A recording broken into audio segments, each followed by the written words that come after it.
Again, before we begin today's video, I'd like to say something.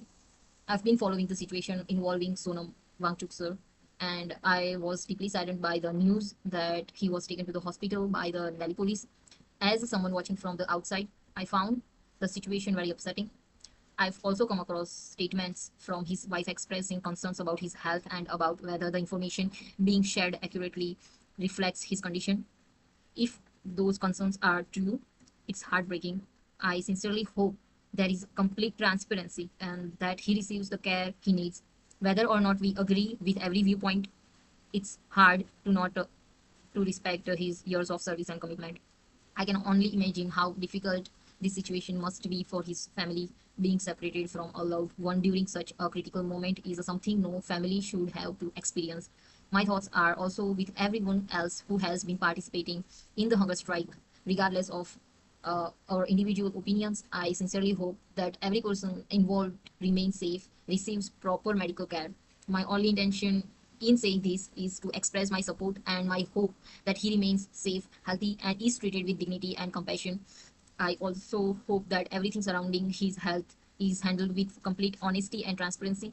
Let's keep him in our thoughts, pray for his well being, and hope for peaceful and fair resolution. If someone who has dedicated his life to serving the country needs our support, the least we can do is stand with him peacefully and hope for his good health and safety. Okay तो listing के बाद हम आएंगे where and comparison operators पे। तो यहाँ पे हम वेयर और कंपैरिजन ऑपरेटर्स कहाँ पे क्या लगाना, is equal to, greater than, less than, greater than और इज इक्वल टू, और लेस देन और is equal to, not equal to. Okay, तो ये कहाँ पे लगाना है और कैसे हम इसका यूज करेंगे उसके बारे में अभी लर्न कर रहे हैं। तो सबसे पहले यहाँ पे सिलेक्ट, यहाँ पे इक्वल टू के बारे में हम लर्न करेंगे। और यहाँ पे क्वेश्चन है find employees in IT. Okay, तो फाइंड, तो सिलेक्ट ऑल मतलब star from employees table, select star from employees table। अब हम इसके बाद where का यूज करेंगे, where department is equal to. तो आप देख सकते हैं कि यहाँ पे हमने इज इक्वल टू का यूज किया। अब सिंगल कोट में आईटी। तो यहाँ पे सिंपल बात है कि वो एम्प्लॉय फाइंड करो जो आईटी डिपार्टमेंट में है। तो यहाँ हमने लिखा कि okay select all employ from employ table where department is equal to IT. ये एसक्यूएल की लैंग्वेज में हमने कमांड दी। अब इसको एग्जीक्यूट करेंगे या continue. Something is wrong, so employees, यहाँ पे स्पेलिंग मिस्टेक थी, typo. So again we will execute the query. सो आप देख सकते हैं कि यहाँ पे जो जो भी एम्प्लॉय आईटी में थे वो सभी यहाँ डिपार्टमेंट में शो कर रहे हैं और एम्प्लॉय की नेम शो कर रहे हैं, उनकी सारी डिटेल्स भी शो कर रही है।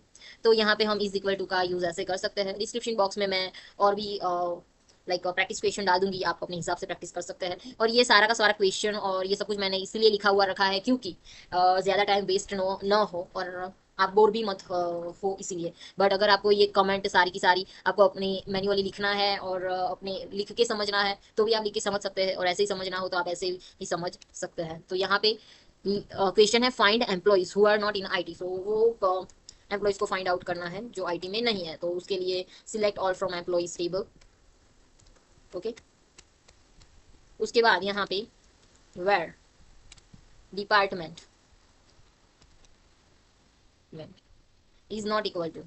तो यहाँ पे हम is not equal to, not equal के लिए ये साइन करेंगे सिंगल क्वाट। अब यहाँ पे आईटी लिख देते हैं। उसके बाद सेमीकोलन लगाना है तो ठीक है, नहीं लगाना है तो भी ठीक है, बट हम लगाएंगे क्योंकि प्रोफेशनल एसक्यूएल स्टैंडर्ड के हिसाब से रहना चाहिए सब कुछ। तो आप देख सकते हैं कि टेबल में, हमारा टेबल में जितने भी एम्प्लॉय आईटी डिपार्टमेंट में हैं वो नहीं दिख रहे हैं, सिर्फ वही दिख रहे हैं जो आईटी डिपार्टमेंट के अलावा के डिपार्टमेंट के हैं, जैसे कि एचआर, फाइनेंस, मार्केटिंग, सेल्स के हैं, वो सभी दिख रहे हैं, आईटी डिपार्टमेंट के नहीं दिख रहे हैं। अब हम इज नॉट इक्वल टू को दूसरे तरीके भी दूसरा तरीके से भी देखेंगे। ओके, तो सबसे पहले हम ये तरीका देखा हमने नॉट इक्वल टू यूज करने का। अब हम ये तरीका देखते हैं, इसको भी यूज कर लेते हैं। तो दो तरीके से हम नॉट इक्वल टू यूज कर सकते हैं।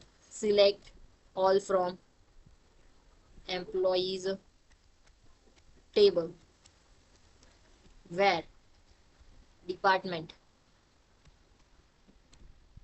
इसके बाद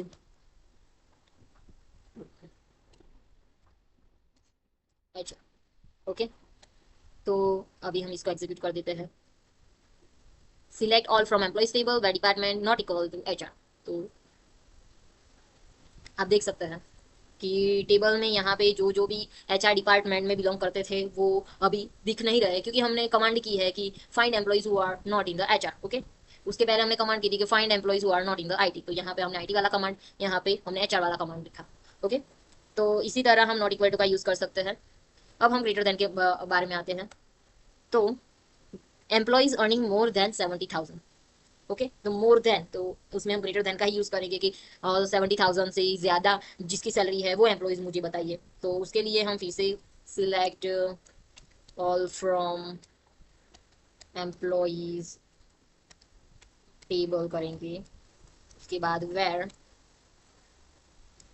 salary, where salary is greater than 70,000। Okay, और यहाँ पे मैं ये लिख देती हूँ। यहाँ पे मैंने उसका सिंगल कोट का यूज नहीं किया है, आप देख सकते हैं, क्योंकि न्यूमरिक में हम नहीं यूज करते हैं।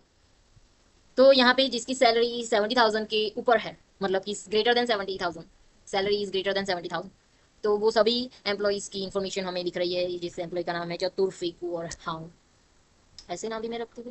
Okay fine. सो यहाँ पे अभी हमने देख लिया ग्रेटर देन का यूज हम कैसे करेंगे। उसके बाद हम यहाँ पे सिलेक्ट लेस देन का यूज करना सीख रहे हैं। तो select all from employees table.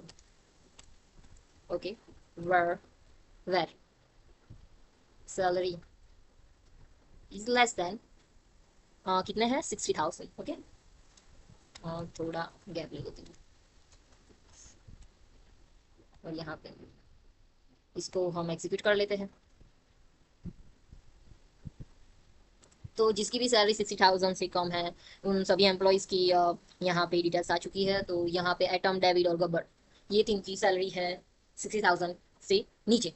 Okay, तो ये भी यूज़ कर लिया हमने। अब हम आगे यूज़ करेंगे ग्रेटर देन और इक्वल टू। ओके, तो यहाँ पे select all from employees table where, यहाँ पे है show all employees whose salary is 70,000 और मोर। ओके, तो उसके लिए यहाँ पे हम ग्रेटर देन सैलरी 70,000 और मोर, मोर के लिए हम ग्रेटर देन का यूज करेंगे, और इज इक्वल टू मतलब 70,000, 70,000 या उससे ऊपर। ओके, तो इज इक्वल टू यहाँ पे हम 70,000 लिख देते हैं। अब इसको एग्जीक्यूट कर लेते हैं। Something is wrong, where, so greater than 17,000, so syntax error here, employees table where। Okay, यहाँ पे मैं सैलरी लिखना भूल गई। Okay, so when you run SQL these are the normal mistake happen again and again। so select all from employees table where salary greater than or equal than 70,000 more।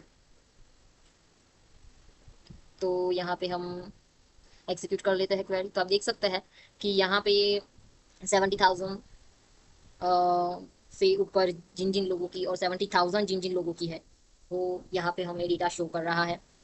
तो ये हम greater than और equal to का ऐसे use कर सकते हैं। उसके बाद हम यूज़ कर रहे हैं अभी select all from employees table where salary, यहाँ पे show all employees whose salary is 50,000 और लेस, 55, ओके सॉरी 55,000 और लेस, मतलब 55,000 और उससे कम।